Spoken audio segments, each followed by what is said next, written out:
बार इन नया परीक्षा काहे काना। कबो हमार अभिमान के, कबो हमार सत्य के, कबो हमार निष्ठा के, और हर बार हम परीक्षा देनी ओमे सफल भी भईनी। बाकी अब हमार मांग भंग होके कि कैसन परीक्षा काना।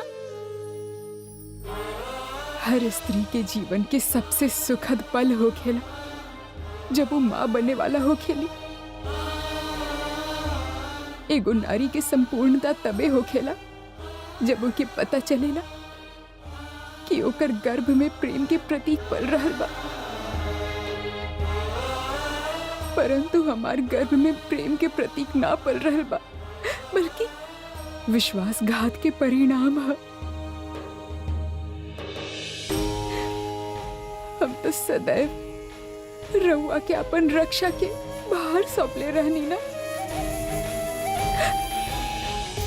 रउआ हमार पति से हमार अपमान काहे होके देला कान्हा।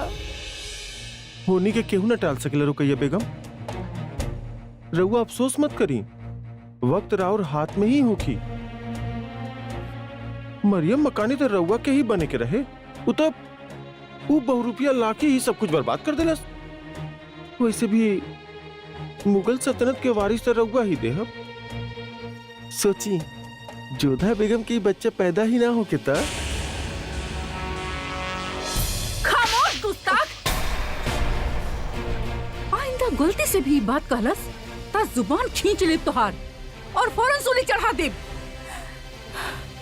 हमार जलाल के औलाद के बुरा सोचे वाला के हम दोबारा सोचे के मौका भी ना दे।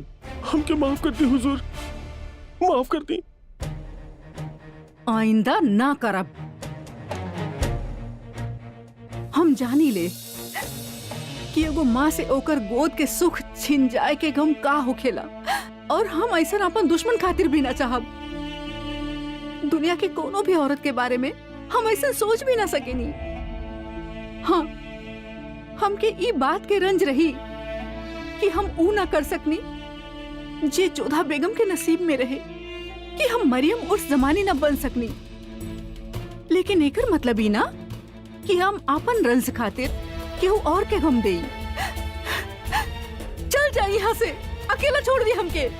और हाँ, जे बात हमसे कहला हा, वो अगर गलती से अपन जुबान पे भी लइहा तो हम भुला जाए कि तू कबो हमार खिदमत कैले रहला। और हमार सोच इतना भी गिरल नहीं कि हम जोधा बेगम के बारे में कुछ भी ऐसा सोची। चल जा यहाँ से, हम कहली जा।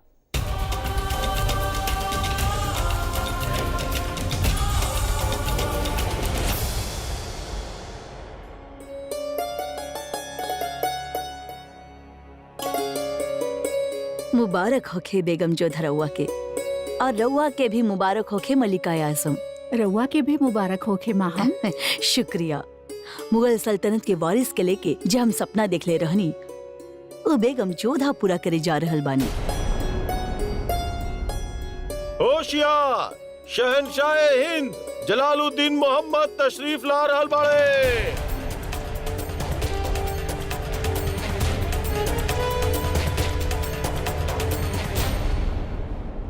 खुदा के घर में देर बा शहंशाह, अंधेर ना। हम इटावा के पीर शाह कलंदर के मजार पे रउआ खातिर दुआ मांगे गई रहनी, और कमाल देखी शहंशाह, हमरे यही जे पहुंचे से पहले ही दुआ के असर पहुंच गई। हम बहुत खुश बानी। मुबारक होखे रउआ के।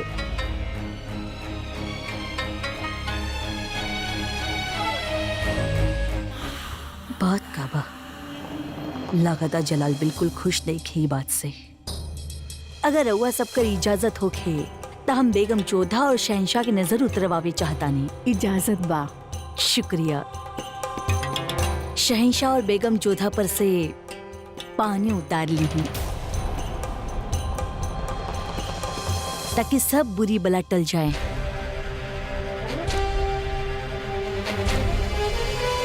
शहंशाह हुजूर, रवा बेगम साहिबा के साथ खड़ा रही ताकि दोनों के बला उतारल जा सके।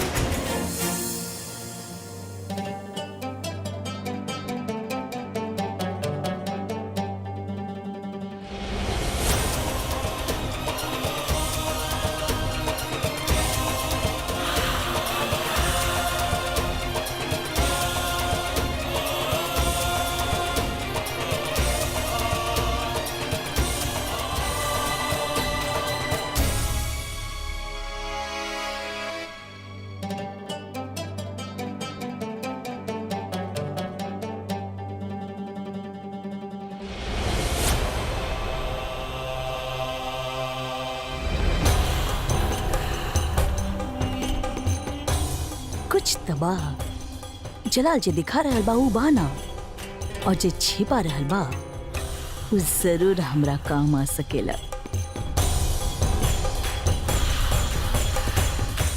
हम यहाँ यही खातिर आयल बानी ताकि शहंशाह के हुक्म के तौहीन ना होखे, वरना हमनी के बीच जो दोस्ती रहे वो फना हो चुकल बा।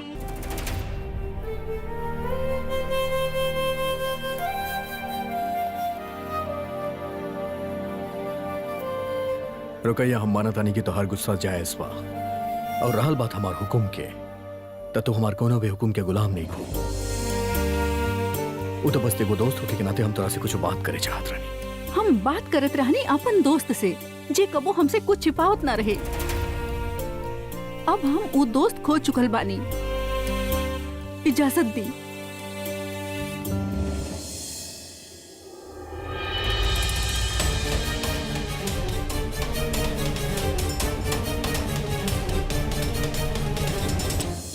रुकैया बेगम, हम रवा से विनती कर रहे बानी, रवा रुक जाए। राउर समक्ष हमके शहंशाह से कुछ बात करे के बा, यही से हम हिजा आयल बानी।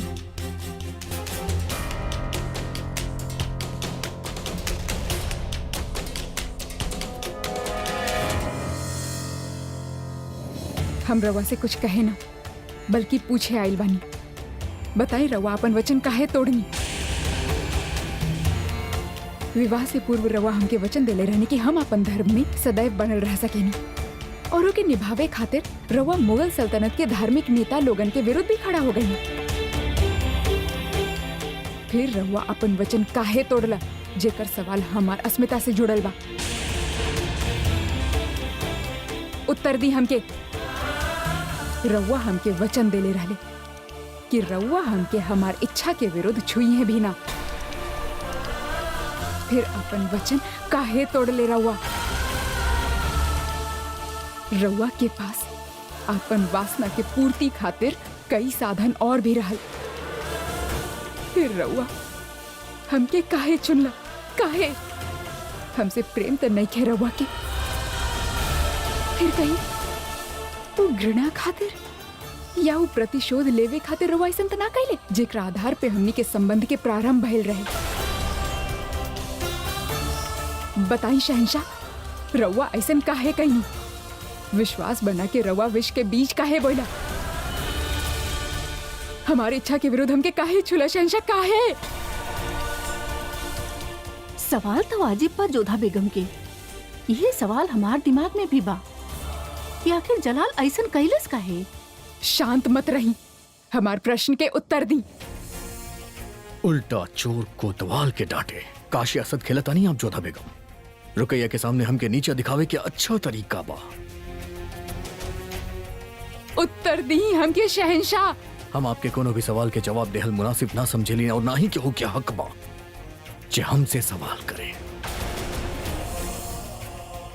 कहे कि सवाल तो हमरा करे के बाद जोधा बेगम कि वो के वजह आपके साथी गुनाह में शामिल बा। अभी रवा काले रहले शहंशाह कि हमरा सामने कोनो भी सवाल के जवाब देवे में गुरेज नहीं खे रवा के। ता दिही ना जवाब। जोधा बेगम रवा से कुछ पूछ रहल बानी कि का वजह रहे कि रवा उनके देहल जबान तोड़ देले।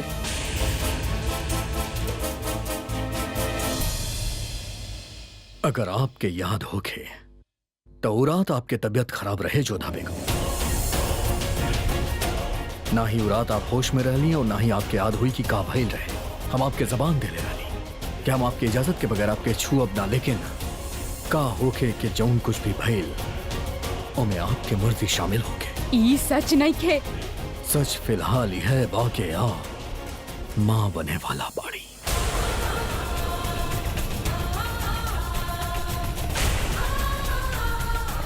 बहुत हो गई जोधा बेगम,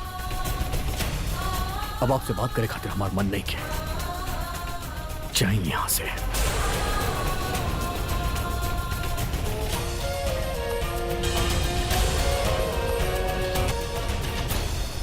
हम कहनी जाइए यहां से।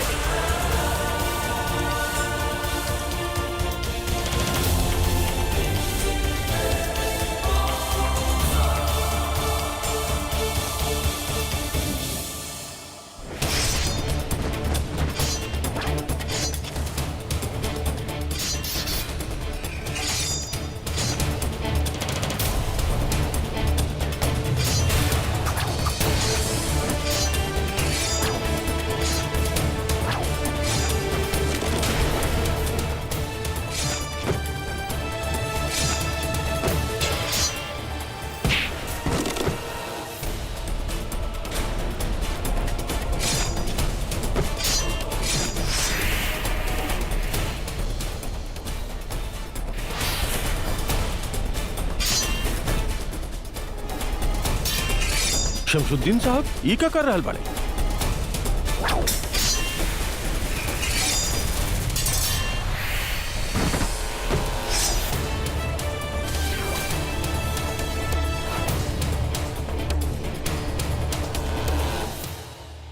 हदगा साहब आप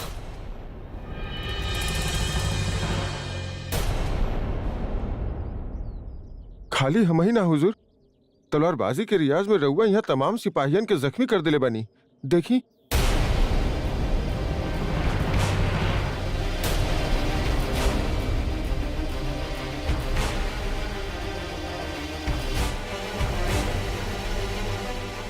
हमके ध्यान ही रहा हदगा साहब के हम रियाज करत आनी या जंगे मैदान में पानी। राउर तबीयत नासाज लग रहा बा हुजूर, कहीं सर्द हवा की वजह से तो नहीं किए?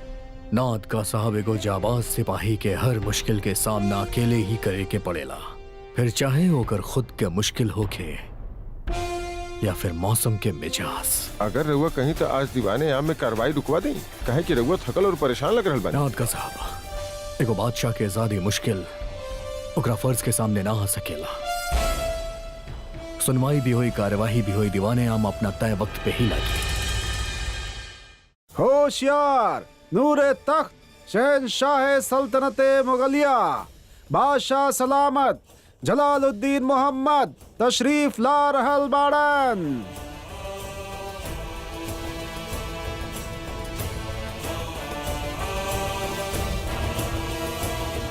फरियादी के पेश कल जाए। शहंशाह के इकबाल बुलंद होके। का शिकायत बातहर? जनाब, हम रिश्तेदार के शादी में गए रहनी, पड़ोस में रहे वाला हमीद के घर सौंपले रहनी, बस उहे चोरी कर लेलस। तरा अपना सफाई में कुछ कहे के बा?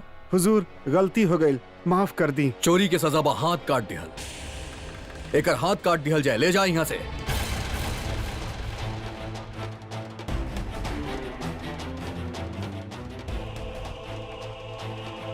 ना हुजूर, ना हुजूर, ना हुजूर, ना हुजूर। लागत है शहंशाह के मिजाज आज काफी गरम बा। मामूली चोरी खातिर 10-20 कोड़ा काफी होखेला बस। शहंशाह बाड़न, जे इंसाफ करें सर माथा पर। बादशाह सलामत, दूसरा फरियादी एगो शौहर है जकरा अपन बीवी से शिकायत बा। पेश कल जाए। का शिकायत बातहर? बादशाह सलामत, हमार बीवी हमारे साथे गद्दारी के लिए बिया और दगा भी देले बिया। कैसन गद्दारी? हमार बीवी जीनाकारी के लिए बिया हुजूर। एकर कोख में जो बच्चा बा वो हमार नहीं खे, बल्कि एकर बदकारी के अंजाम है। हम हीरा के खरीद फरोख्त के सिलसिला में कुछ महीना से यहाँ मौजूद ना रहनी। जब हम लौट के नहीं तो हमके मालूम पड़ल कि हमारी बीवी पेट से बिया।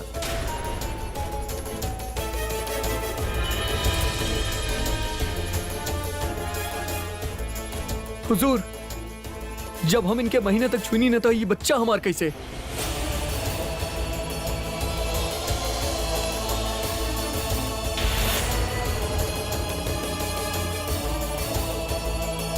इंसाफ करी बादशाह सलामत, जे अपन खाबिंद के साथे जिनाकारी के लिए होके ओकरा दगा देहल होके त का ओकरा अपन खाबिंद के साथ रहे के हक बा?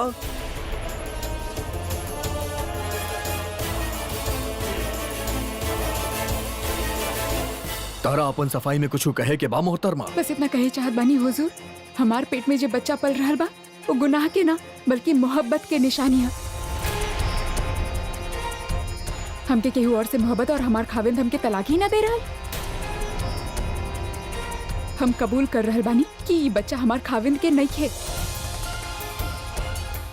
और हमार रवा से इतना इल्तिजा है कि हमके हमार शौहर से तलाक दिलवा दी। अबे में हमार का गलती हुजूर? हम तो पूरा ईमान के साथे इनके साथे निकाह कैनी, अपन सारा फर्ज निभाईनी, इनकरा से मोहब्बत कैनी, इनके तमाम खुशी देवे के कोशिश कैनी, इनके आजादी देनी और वो सब बात के नाजायज फायदा उठैनी। हमरा से बेवफाई कैली हुजूर। जब वफा रहल ही ना तब बेवफाई कैसन शहंशाह?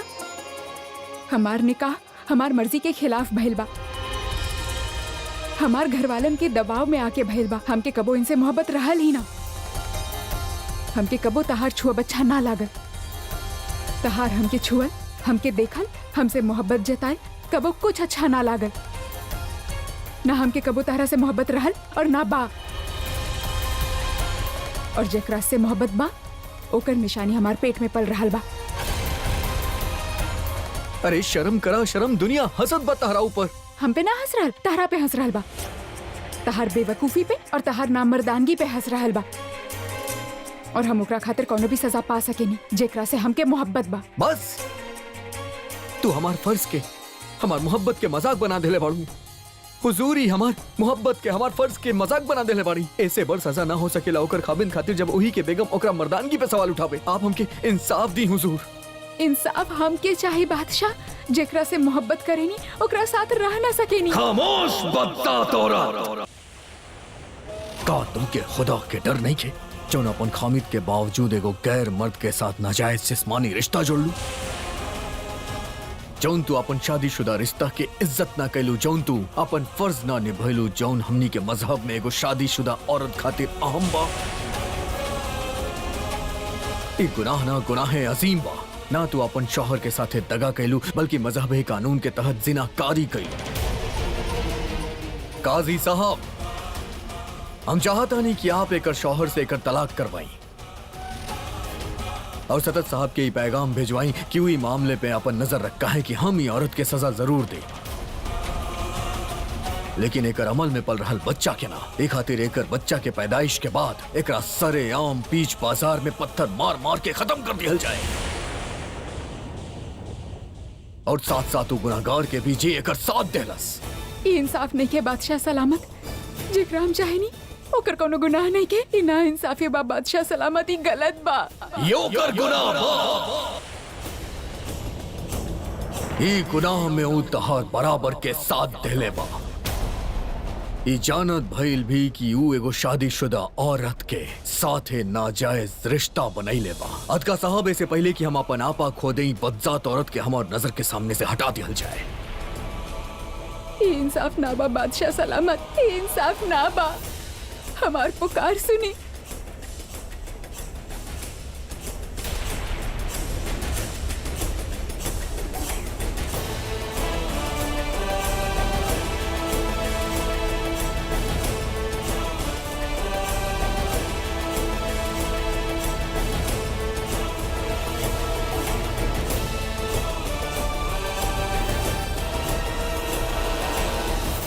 हमके त ई पद से चिढ़ हो गइल बा मोती। हर स्त्री माँ बनेली, बाकी जब एगो बेगम माँ बनने वाला होखेली तब बहुत बड़ बात हो जाला। ना खाली परिवार में बल्कि पूरा प्रजा में हर केहू के आशा बढ़ जाला और ये आशा से हमके चिढ़ हो रहल बा। हमार मान भंग कई के पावल गइल सम्मान हमके स्वीकार नहीं खे। हमार मन से बात ना निकल रहल बा कि शहंशाह हमार इच्छा के विरुद्ध हमसे। जोधा, अधिक मत सोची। अब जे हो गए होके बदलल त ना जा सकेला ना।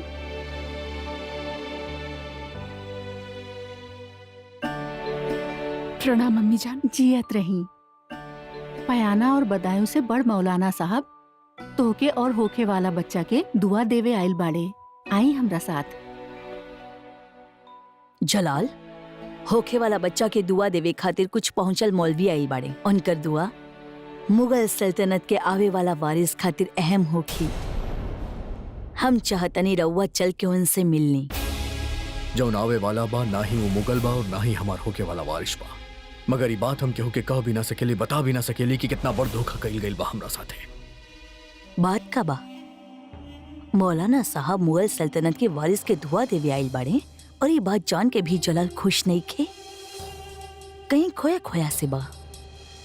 जलाल, हम कुछ कहनी रउआ से। हाँ बड़म्मी, सुन ली हम। बहुत खुशी के बात बा। चली।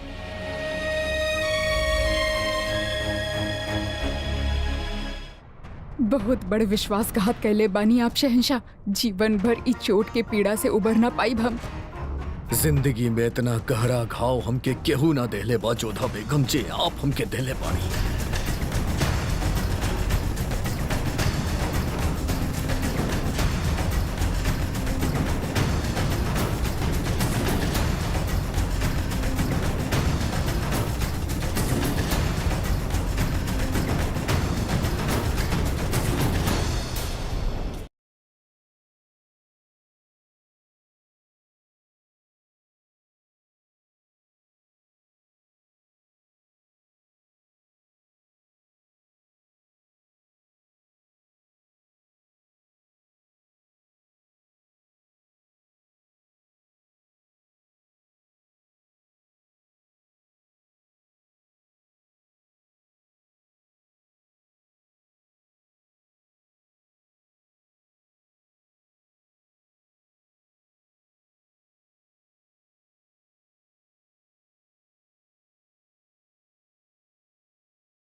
शहंशाह, अब रउआ जोधा बेगम के साथ आके ये आग चादर के नीचे खड़ा हो जाए।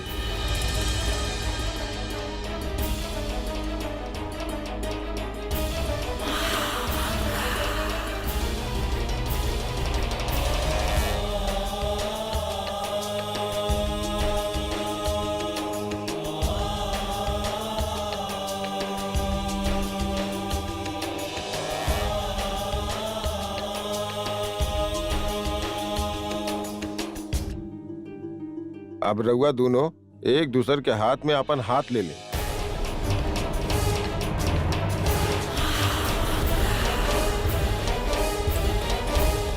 ये बात के तस्दीक करी कि रउआ दोनों एक खुशी खातिर एक दूसरा के शुक्रगुजार बानी और एक दूसर के वजह से रउआ दोनों के मुबारक दिन हासिल भइल।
अब हमरा के यकीन हो गइल बा जलाल कि रउआ और जोधा बेगम के बीच कौनो तो खलीश बा।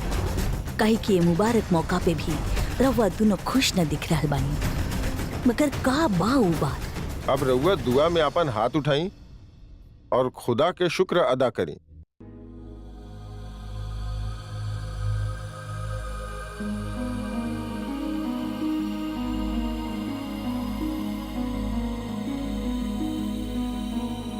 शहंशाह, अब जे हम कह रहल बानी ओकरा दोहराई। या परवरदिगार, हम शुक्रगुजार बानी तोहार रहमत के।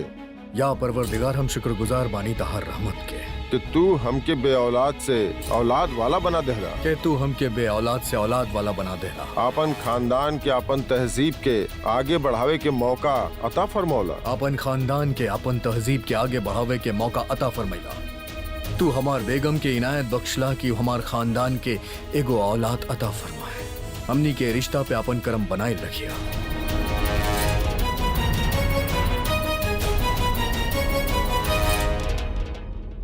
अब आप दोहराएं जोधा बेगम। ए दोनों जहां के मालिक, हम शुक्रगुजार बानी कि तू मुगल खानदान के बढ़ावे के हमके मौका अता फरमौला। हे संसार के स्वामी, तहर धन्यवाद कि मुगल वंश के आगे बढ़ावे के अवसर हमरा के प्रदान कइले। या खुदा, तोहार करम हमार रिश्ता और हमार मोहब्बत पे बनाए रखी है। हे ईश्वर, आपन कृपा हमनी के संबंध और हमनी के प्रेम पे सदैव बने रखिया।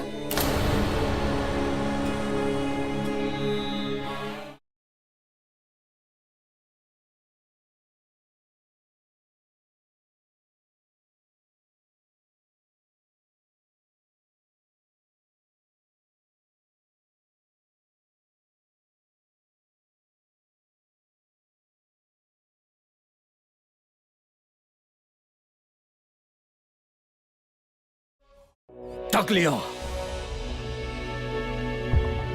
केकर बच्चा भाई का हम आपसे सवाल करता नहीं, जवाब देवे ना। जवाब दी हमके केकरा साथे बने नहीं रिश्ता जे आपके पेट में पल रहल बच्चा के बाप हा।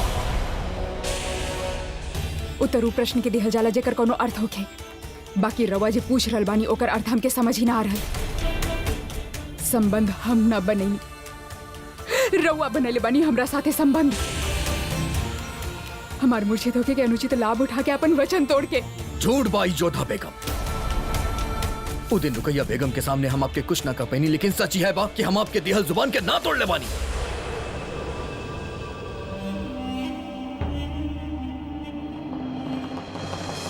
मरहबा।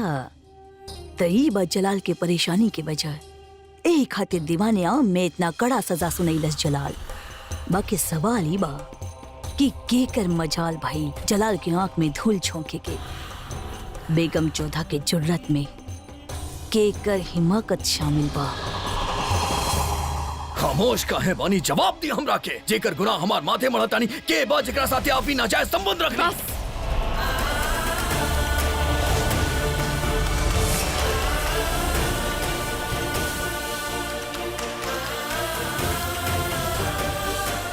बस शहंशाह, बस। रहुआ मुगल सल्तनत के शहंशाह बनी, परंतु ई मत भूले कि हम एगो राजवंशी बनी और एगो राजवंशी स्त्री के मान पे ओकर चरित्र पे उंगली उठावे के अधिकार केहू के भी ना बा। एगो शहंशाह के पास भी नहीं थे। हमार जीवन के एक एक पल के हिसाब हमरा पास बा। सिवाय उ रात के, उ रात हमके राउर भरोसा पे छोड़ दिहल गइल रहे। उ रात हमरा साथ का भइल, के हमरा साथ संबंध बनले, सब रउआ जाने ले। काहे कि हमार उत्तरदायित्व तो राउर हाथ में रहे। परंतु रउआ खातिर तो सब कुछ एगो खेल बा। पहले रउआ ही हमसे कहले रहले कि रउआ हमरा साथ रात बितैले रहले। ओकरे पश्चात रउआ कहले कि अपन वचन ना तोड़ ले, और ओकरे बाद रउआ रुकैया बेगम के सामने स्वीकार कैले कि रउआ हमरे साथ रात बितैले रहला। और अब ऐसे घृणित प्रश्न लाके हमरा सामने खड़ा कर देला कि हमार पेट में पल रहल बच्चा के पिता के बा।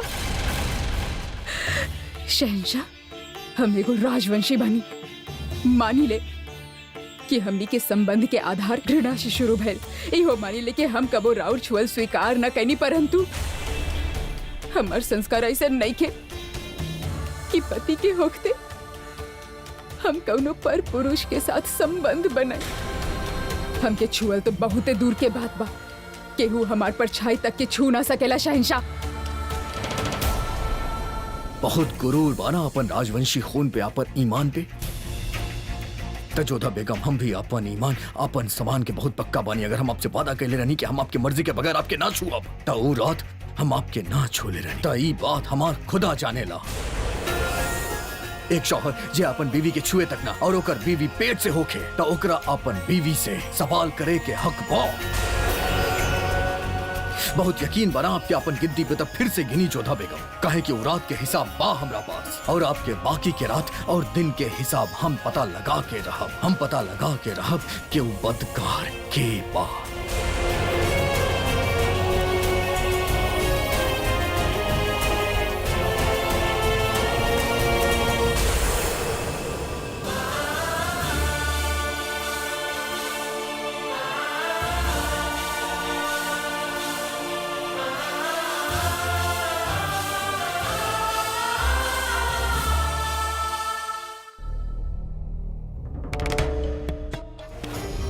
रउआ बनेले हमरा साथे संबंध।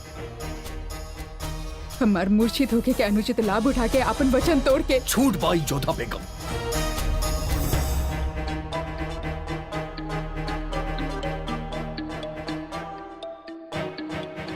रेशम, इतना देर कहाँ रहलू तू? गुस्ताखी माफ होके वजीर आलिया, मगर और हुक्म रहे कि केहू भी ये मुलाकात के बारे में जान ना पावे। यही से वक्त लग गए। हम हकीम के लेके आयल बानी।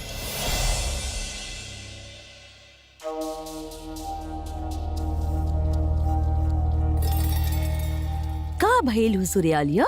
कहाँ दर्द हो रहल बिया रउआ के? हम ही कहले रहनी इनसे कि राउर तबीयत नासाज बा। राउर नर्व्स तो ठीक है बिया वजीर आलिया। हमके कुछ ना भइल बा। हम रउआ के यहाँ बुलाईनी काहे कि हम बेगम चौधा के तबीयत के बारे में बात करे चाहतानी। कहीं रउआ तो जानतानी हमनी के ई महल में कितना बेगम पेट से बहनी और अपन बच्चा के ऊ खो देहनी। हम ना चाहतानी कि ए बार कोनो गुंजाइश रहे। यही से जाने चाहत रहनी कि का रउआ के यकीन बिया कि बेगम चौधा पेट से बानी? 20 साल हो गए हमके ई काम करे में, आज तक कोनो गलती ना भइल बिया हमसे, और उससे भी कहीं ज्यादा साल हो गए हमके सल्तनत के वफादारी निभावे में। अगर कोनो भी किस्म के गड़बड़ी भइल और हमके पता चलल कि रउआ केहू से डेरा के या फिर रिश्वत की वजह से खेल खेले बाड़ू तो राउर सर कलम करा देब हम। खुदा खैर करे हमारी मजाल कि हम ऐसन गुस्ताखी करे। हमार कईयों पुश्त शाही खानदान के तीमारदारी करत आइल बानी। जांच के शुरुआती अलामत और निशानात ये बता रहल बाड़े कि जोधा बेगम हमल से बानी। कैसन निशानात रहुआ तो जाने ली। हमल से औरतन के थकान महसूस होखेले, चिड़चिड़ापन होखे लागेला। कहानी ना हमार मन नहीं के घृणा बा हमके आगरा के शहंशाह से और उपल से भी, उस सब से जेकर संबंध आगरा से बा। शहंशाह सदैव हमार घृणा के पात्र रही है। मोती, हमके अपने ऊपर आश्चर्य हो रहल बा कि इतना बड़ा आरोप सुनला के बाद भी हम जीवित कैसे बानी। हम अपना आग के समाप्त काहे ना कर लेनी।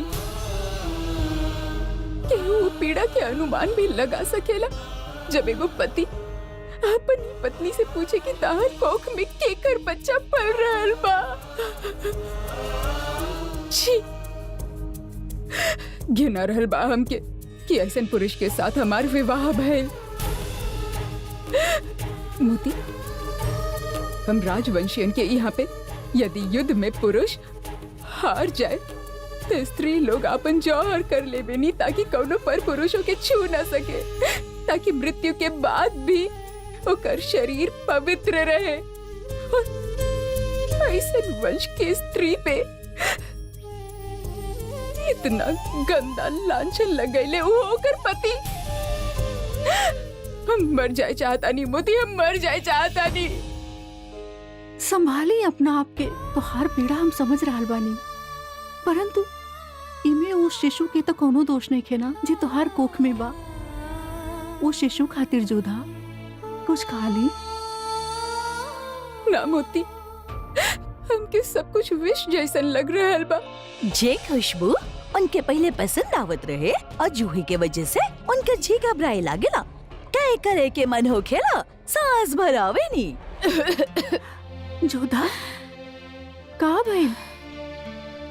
पता ना मोती, श्वास लेवे में बहुत दिक्कत हो रहल बा। हे ईश्वर, हम अभी हाकिम जी के बुलावत आनी। हकीम के कोनो जरूरत ना मोती बाई, जोधा बिल्कुल दुरुस्त बनी। शुरू में ऐसन होखेला, पर एकर इलाज बा। ई अजवाइन और सौंफ के चूरन, एकरा से मन ठीक हो जाई।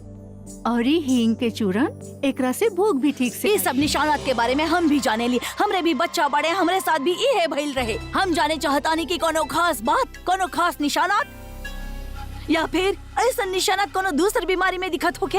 हम इस सारा बात रहुआ से ऐसे पूछ रहल बानी कि हम के ही बात के यकीन बा ही ना की।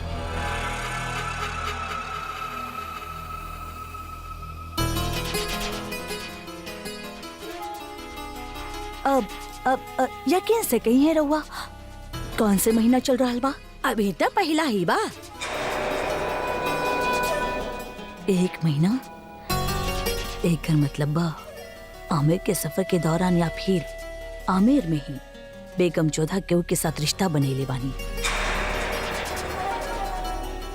राहुल बहुत बहुत शुक्रिया जे रउआ यही जे नहीं। बाकी एक बात के ख्याल रहे, हमरे और रउआ के बीच जे भी बात भइल वो बस हमनी के बीच ही रहे, यही कमरा में रहे। रउआ तो जाने ली ही, एकरा से पहले जे बेगम रुकैया के साथ जे हादसा भइल रहे, हम ना चाहने कि वो दोहराइल जाए। ख्याल रखे के पड़ी हमनी के ही, ऐसे ही बात के फैले ना देवें, अपना तक ही रखी। और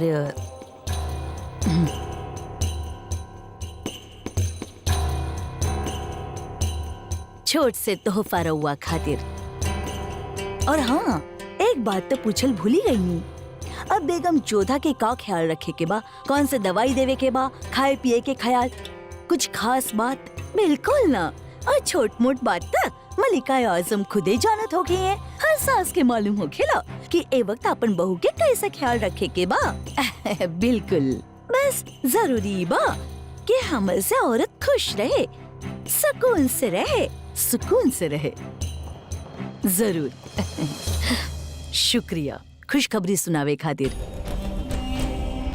समझ में ना आवेला ई बेगम जोधा सुकून से रह कैसे सकेले, जबकि जलाल ओकरा मुंह पे कह देलस कि उनके कोख में पले वाला बच्चा जलाल के बाहिना, फिर भी सुकून से रह रहल बिया।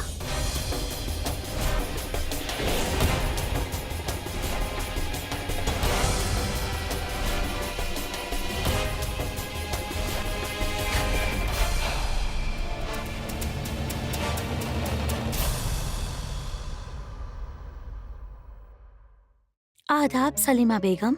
रहीम के दूध तैयार बा। जी हुजूर। प्रणाम सलीमा बेगम। सलाम मोती बाई। अब जोधा बेगम के तबीयत कैसन बा? बस वैसे ही बा। उनके खातिर ही दूध लेवे आयल रहनी। उनका दूध तैयार बा। हाँ मोती बाई।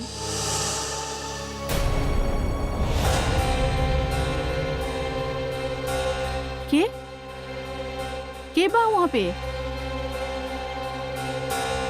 केहू भी ना बा सलीमा बेगम। हमके लागल केहू बा वहाँ पे। रुकी मोती बाई, ये दूध रहुआ जोधा बेगम खातिर लेके जात बानी? जी हाँ, ये हमरा के दे दी।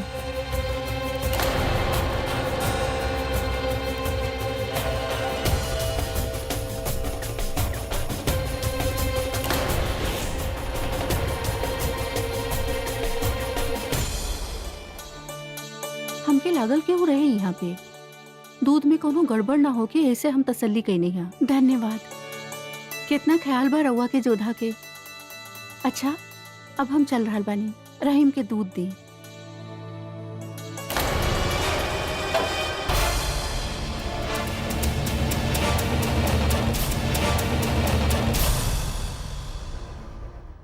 का? लेकिन जोधा बेगम मुगल सल्तनत के बेगम बाड़ी। वो मुगल सल्तनत के बेगम बानी, यही खातिर उनकर ये हरकत बर्दाश्त के बाहर बा।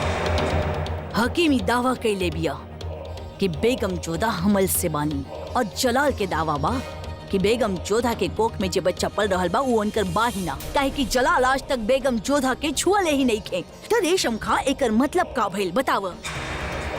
काई बदकारी नहीं खे? काई जिनाकारी नहीं खे? रहुआ सीधा सीधा जाके शहंशाह से कहना देता नहीं क्यों जोधा बेगम के वापस भेज दे में। जितना हैसियत होके उससे ज्यादा की अकल ना लगावे की चाहिए रेशम खान। हम जलाल के जख्म पर नमक ना लगावे चाहता नहीं, बाकी हाँ बेगम जोधा के शर्मिंदगी के एहसास जरूर दिलावे चाहता नहीं। ऐसे जैसा हम कह रहल बानी वैसा नहीं करा।